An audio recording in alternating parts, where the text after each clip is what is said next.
Europe 1, la France bouge. La pépite. La pépite avec vous, Ludovic Lecointre. Vous avez cofondé Iconus, c'est ça ? Oui, tout à fait. La start-up existe depuis 6 ans. Oui. Vous avez, on va revenir un peu sur votre parcours, c'est bien de connaître qui sont les entrepreneurs autour de la table de la France Bouge.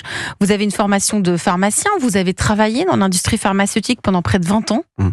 Et puis vous êtes parti, vous avez acheté une pharmacie.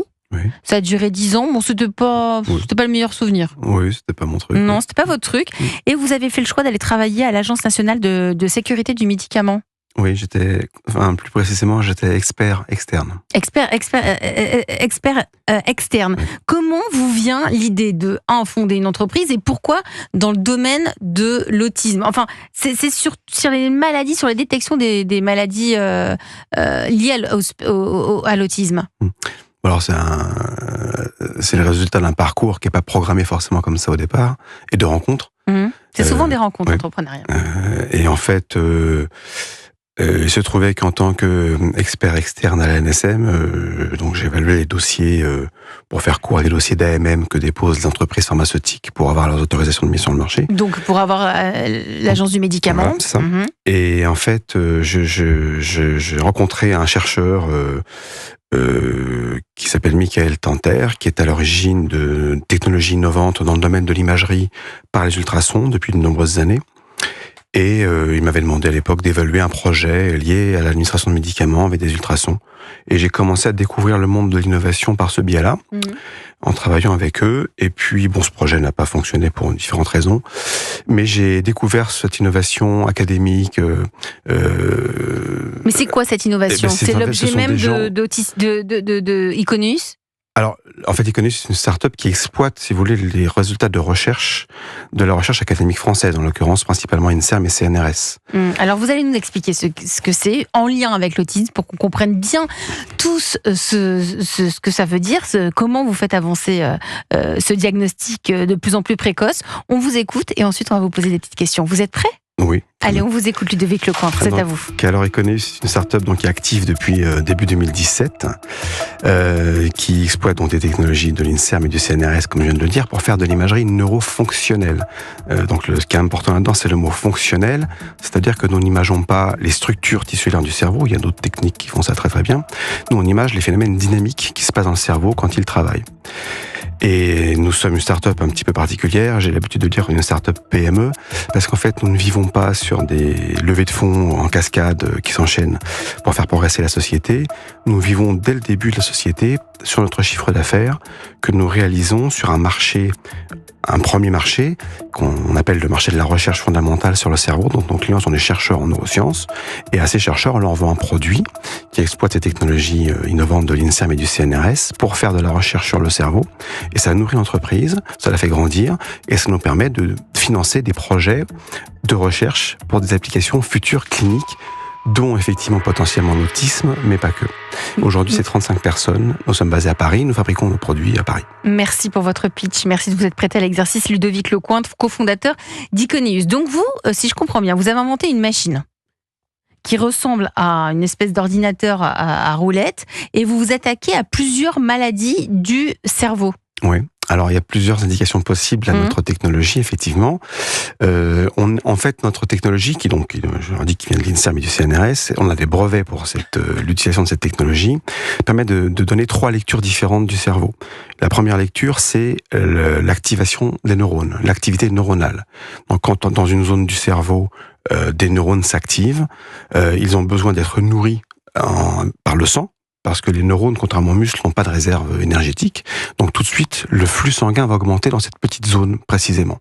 Et notre technologie a cette capacité de mesurer très finement les petites variations de flux sanguin. Donc on va être capable, sur l'image du cerveau du sujet étudié, de visualiser cette zone qui avec une très très grande précision. Très grande précision, très grande rapidité d'image. Et donc, si une zone du cerveau s'active, vous êtes capable de faire clignoter cette zone en rouge. Et quel est le lien donc avec l'autisme ? Alors, c'est un autre aspect. Donc ça, c'est le premier aspect de notre technologie. On a dit qu'on en avait 3. Le deuxième aspect, c'est une imagerie vasculaire très précise, avec des agents de contraste. On peut avoir une résolution des flux sanguins de 5 micromètres. Pour une information, 5 micromètres, c'est la taille d'un globule rouge. Donc on va jusqu'au vasculaire, jusqu'au capillaire, entre 5 et 20 microns chez l'humain. Et donc on peut mesurer comme ça les flux sanguins très précisément pour les futures maladies, par exemple les maladies neurodégénératives. Elles ont une origine probablement vasculaire. Donc ça, c'est le deuxième cas. Le troisième cas, on arrive à l'autisme. On arrive à l'autisme. C'est en fait, on mesure ce qu'on appelle le connectome. Dans le cerveau, il y a en permanence des zones qui se connectent entre elles, même quand on fait rien, ou qui se déconnectent. Et quand on fait des tâches, évidemment, ces phénomènes sont amplifiés. Et ces connexions entre les différentes zones du cerveau forment un pattern de connectivité qu'on appelle le connectome. Et il y a des gens, c'est pas nous qui le disons, qui pensent qu'il y a dans le cerveau un état standard, on va dire, de connectome qui sert de référence. Et à partir du moment où on pose ce principe-là, on peut poser le principe que quand il y a une pathologie ou un trouble du syndrome autistique, eh bien, il y aura un écart par rapport au pattern normal. Et notre technologie permet donc de mesurer ce connectome et donc peut-être, si la science marche en notre faveur, de diagnostiquer différentes pathologies dès la naissance ou très très proche de la naissance, dont l'autisme.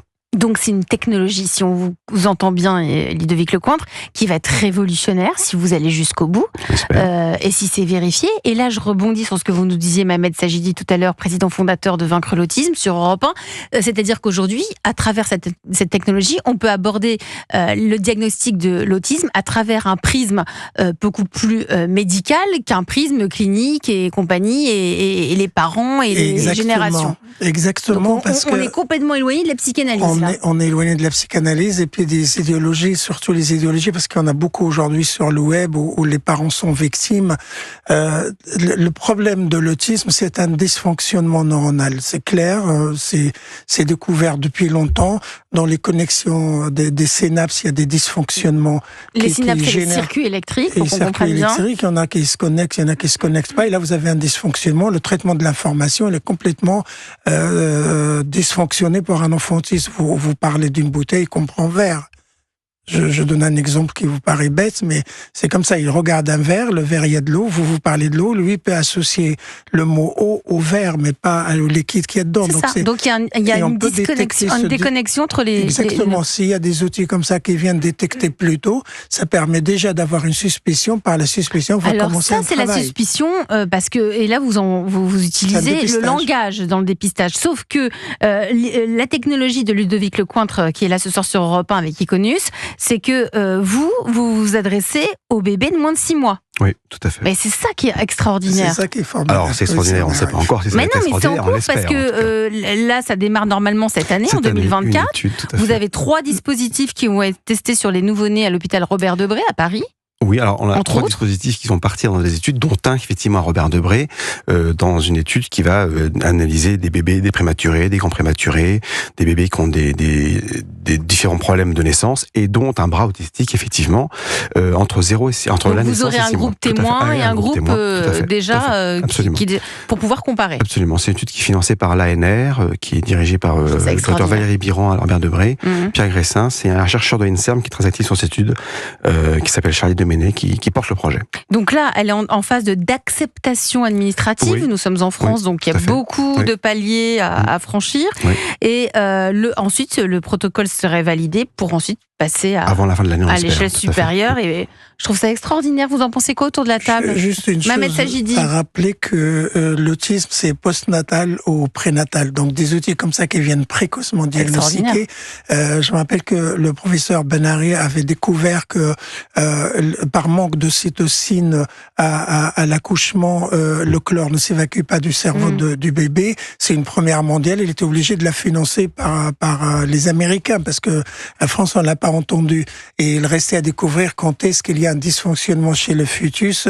Et faut comprendre que c'est ces recherches-là qui vont emmener à faire évoluer les choses. Il y a prévenir de la maladie. Aujourd'hui, comme on ne la considère pas comme une maladie qui porte atteinte à la santé publique, donc quand on n'agit pas pour la recherche. Donc on est dans un trouble neurologique. Exactement, c'est neurologique, mais pas que, parce que par manque de recherche, il y a des choses qui vont être physiologiques, organiques, etc. La génétique, il n'est même plus discutable aujourd'hui. Moi, j'ai fait des recherches génétiques. Thomas Bergeron, il est connu dans le monde. Il est français, que mon fils était de nouveau C'est un accident d'une mutation génétique dans le chromosome 11, sauf que donc les autres, ils peuvent être héréditaires chez des familles où il y a 2-3 enfants.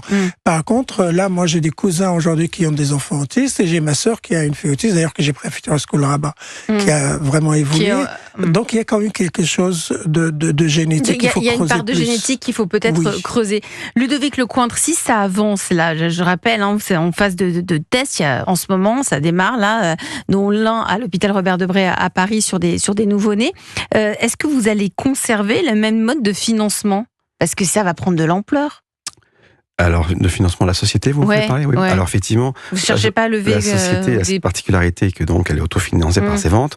Donc, nous avons les moyens de faire des preuves de concept. C'est-à-dire, en fait, on va en clinique pour faire des recherches cliniques sur différentes pathologies, dont l'autisme. On amène jusqu'à la preuve de concept. À un moment de la preuve de concept, si elle est positive, évidemment, on ne sait pas à l'avance, à ce moment-là, effectivement, il faudra des moyens bien supérieurs pour déployer le système sur le marché. Et là, évidemment, il faudra trouver des partenariats, il faudra changer de modèle de ce point de vue, tout à fait. Clara, à Strasbourg, une maison 100% adaptée aux autistes vient d'être inaugurée. C'est bien, il y a plein de belles initiatives en France. Racontez-nous. Cette maison s'appelle La Cordée. Elle a été imaginée par l'association Autonome Ensemble. Donc, le bâtiment se décompose en 7 appartements qui ont été spécialement conçus, occupés par des adultes autistes. Donc, on fait une petite visite du domicile, si vous voulez.